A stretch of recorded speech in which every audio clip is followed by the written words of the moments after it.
Welcome to episode 528 of Salsidoparanormal, and tonight I'm sharing true paranormal stories on the web. As always, you can find all episodes of the show along with links to social media and other ways to contact me at the podcast page, and that is salsidoparanormal.podbean.com. That's SALSIDO paranormal.podbean.com. Always happy to hear from you all, whether you have comments or questions or topic suggestions, or stories of paranormal experiences, whether they're your own or from others that you trust.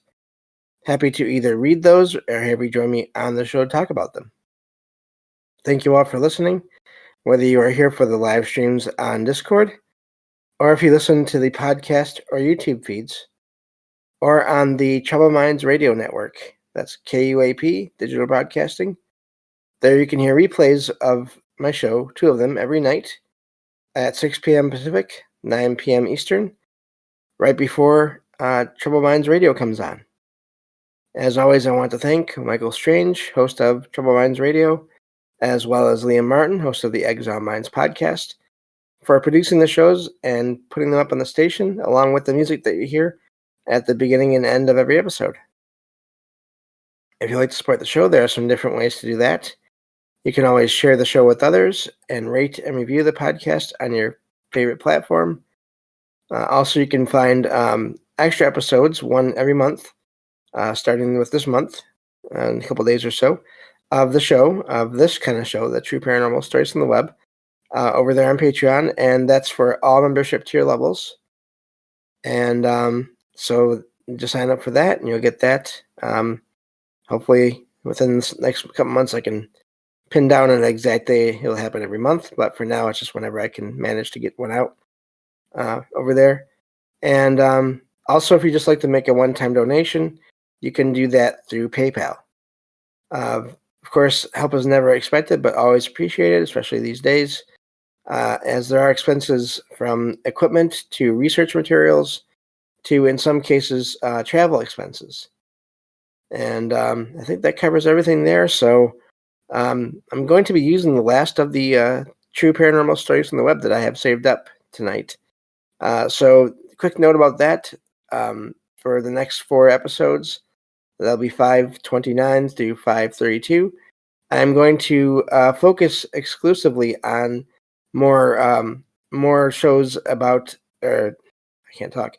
I'm going to continue the review of the complete books of Charles Fort for those next 4 episodes, to give me a week, basically 2 weeks, to start building up the document, to give myself time to find the stories and get them ready for the show, so that I can start doing those again with episode 533. So hopefully everyone enjoys the book review shows well enough to bear with me for that 1 week, because that is how things are going to have to go along.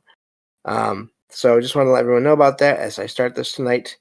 If next week, basically a week from tomorrow, or Monday, I guess. Anyway, the next 4 shows after this one. If you're wondering if there's something wrong, no, it's just going to be doing the same kind of show for all those episodes. So just to give myself time to do all the research and document preparation that is needed for these true story shows.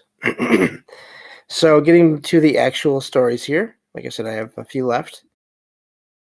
And we'll start here. This first one says, I was visiting family in another country 3 years after my grandma's passing. I arrived at what had been my grandma's house and met with other family members who were already there, waiting.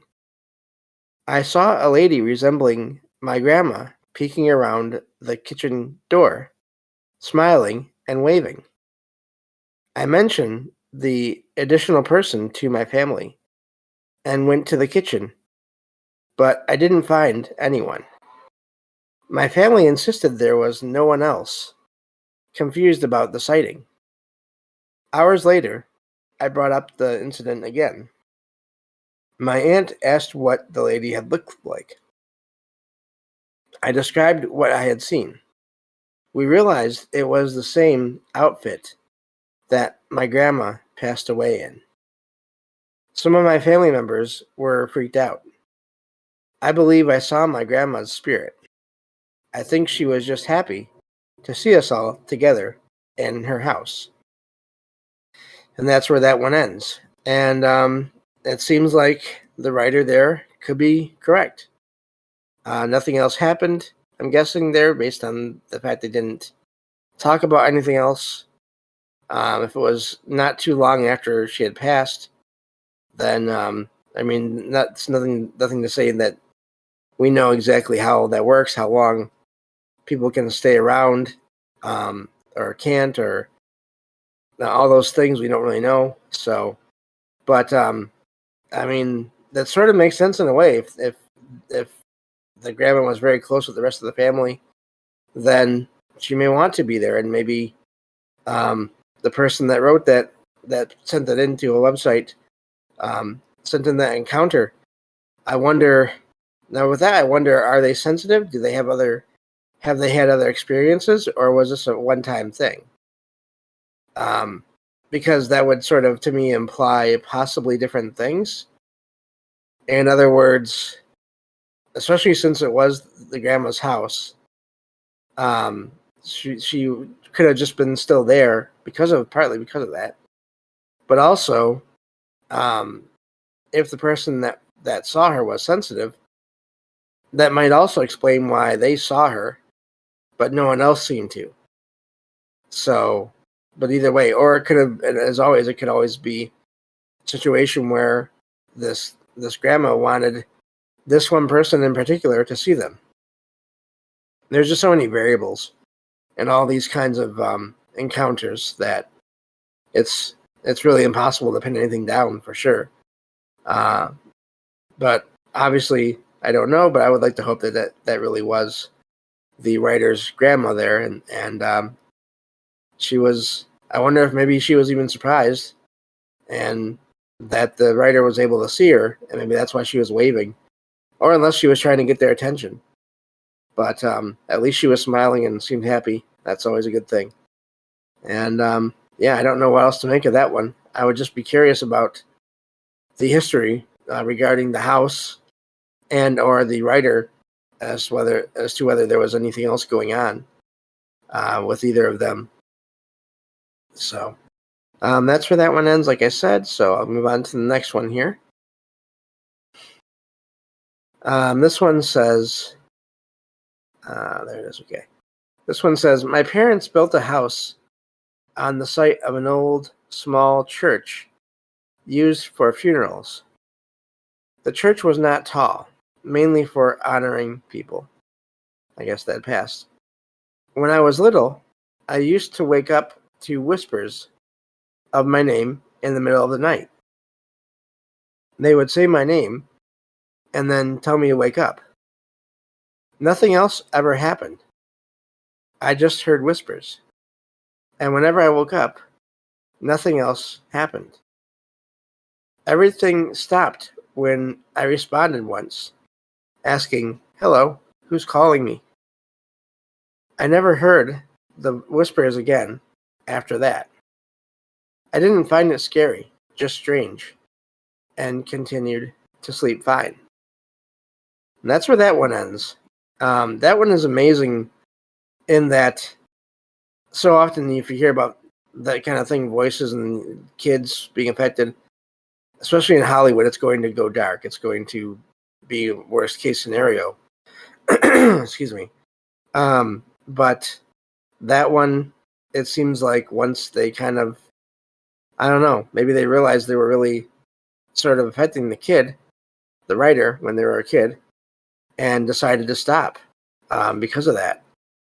Even though they weren't really frightened, I can imagine waking up every so often because of whispers like that would not be fun in a way. I'm wondering, I don't know, it doesn't seem like they saw anything else, just heard those voices, but I'm glad that they stopped. But it could be, I don't know, it could be It could be just it could be something to do with the person's own their own their own, I don't know, biology and their own mind. Not to say that it's not possible for things to happen, but also our minds can do amazing things.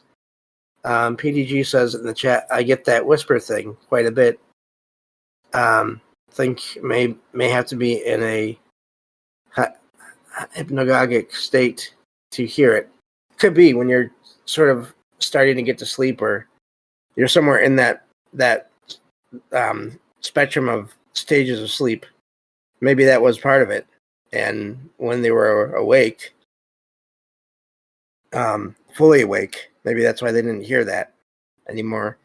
I'm wondering, though, the odd part about that is then how, I don't know, the fact that it stopped once they responded to it is amazing.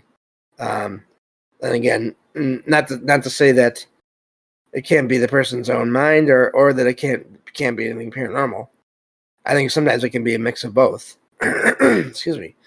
But so yeah, with that one, I don't know, but I'm glad nothing else happened with them after that. 1 second here. Okay, hopefully that does it.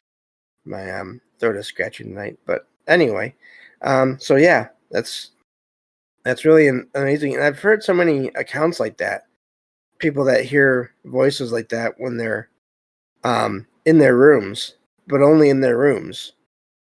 And of course, it ranges from sort of just hello or to wake up kind of thing, like there in the story, in the account there, to, of course, goes the full range of from harmless to dark. But so yeah, I don't know what to make of that, but I don't feel like I've had that happen. I've had another weird thing where I feel like I was hearing thoughts of people around me a couple of different nights. But I could tell it wasn't anything aimed at me. I could tell it wasn't. I could sort of recognize one of the voices, actually. So I've had that, but I've never really had the whisper like that outside of I've never really had whispers like that before. I don't think. That's I could think of anyway. So, let me see here. So yeah, I think we're gonna get through these stories fast today. So I may just kill some time with talking about some of my own experiences, recent experiences, and then here. But so this last one says, I am 24 years old now. These strange experiences happened when I was a boy of between 5 to 7 years old. One night I heard footsteps on the stairs. I expected that it would be my mother coming to say goodnight to me. My mother entered the room, wished me good night, and left, closing the door. When I turned around, I saw a shadow in the room, resembling my mother, but different. The shadow seemed older and taller and thinner, which was odd. I laughed and giggled, thinking it was my mom. I hugged the shadow, and it laughed. The shadow said something, but I don't remember the words. I returned to bed, turned around after a minute, and saw that the shadow had vanished. The next day, I asked my mom why she stayed so long in the room. My mom was genuinely confused. To this day, neither of us know what happened that night.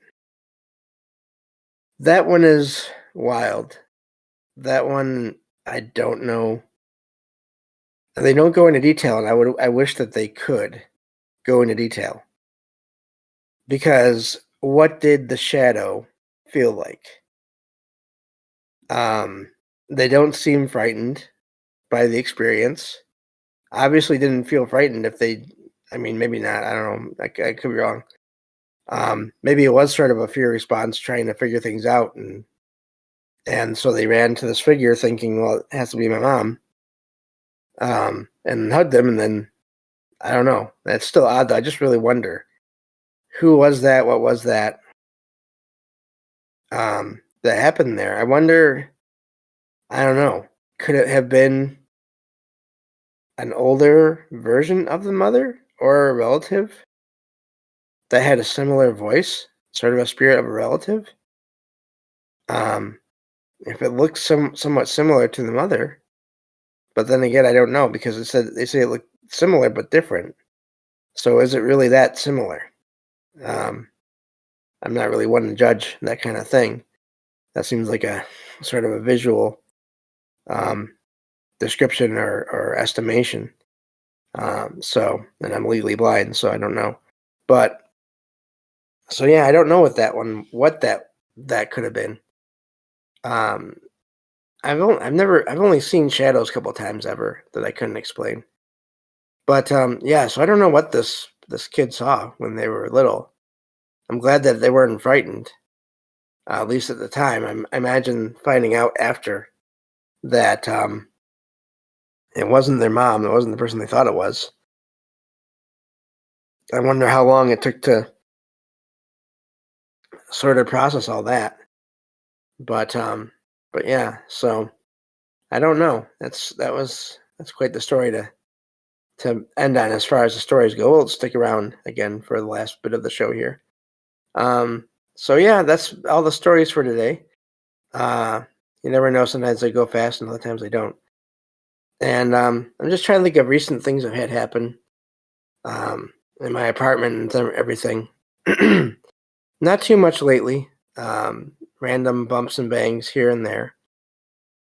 And I've had, of course, I'm pretty sure I talked about the 2 blue lights I saw a while back in the sky. Not just the one, but there was 2. Um, so, but yeah, going back to the shadow figure, I only saw one a couple of times, a couple of nights in a row. And that was the one that used to hang out in my bedroom closet. And never did anything. Never came out except for these 2 times. And I just always got a sense from it, like, leave me alone. I just need a place to stay for at night. And leave me alone and I'll leave you alone. That kind of a thing. And so I always did. And if I needed to go into that room, which I use for storage, it's actually a bedroom, but I use it for storage.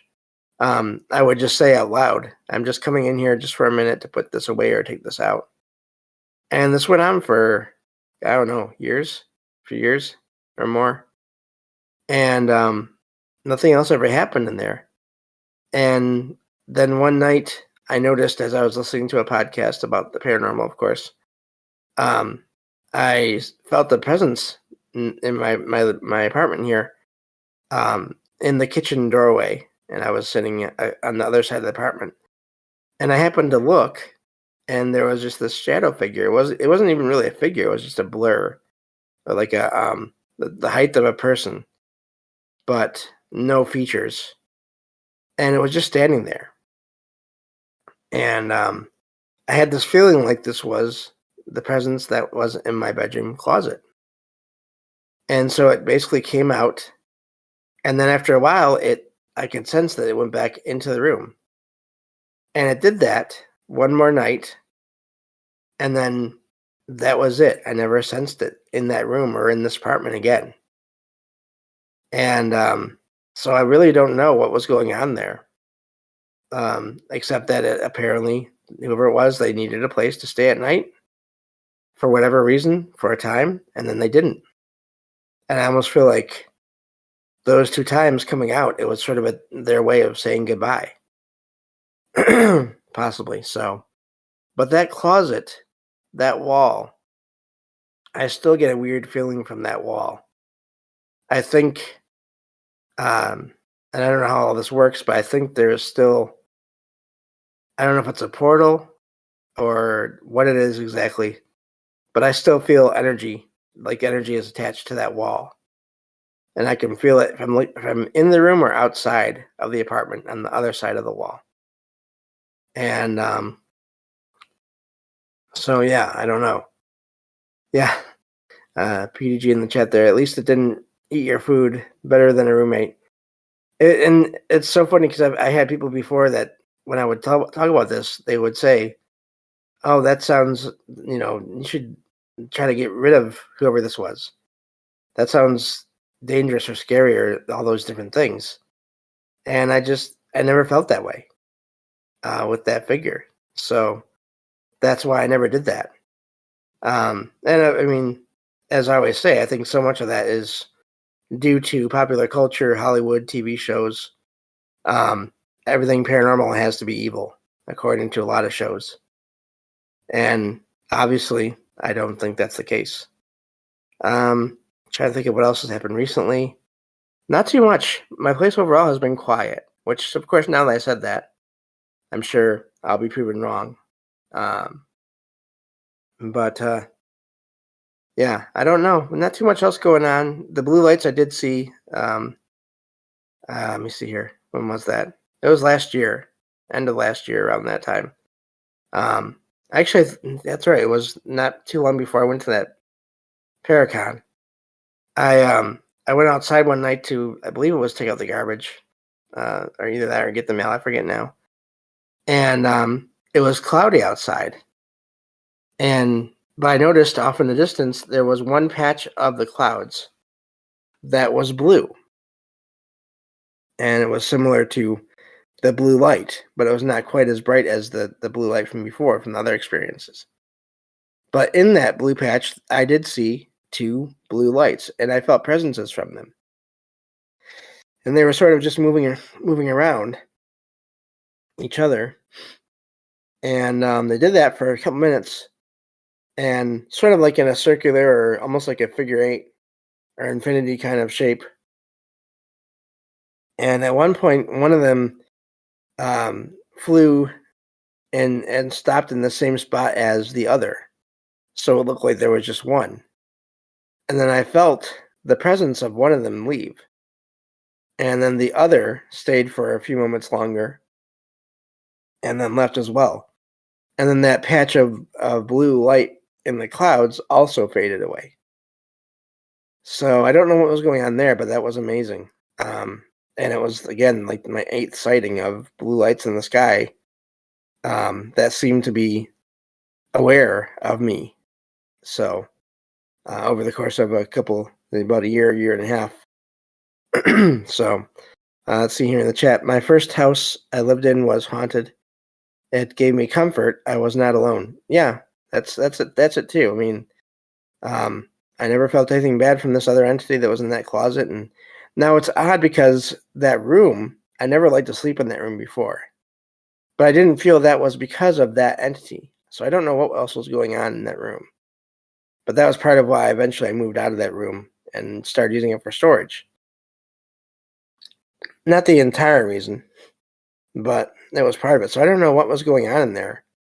And this room is pretty full of stuff right now. So I haven't attempted to sleep in there since then. So I don't know if things have changed there or not.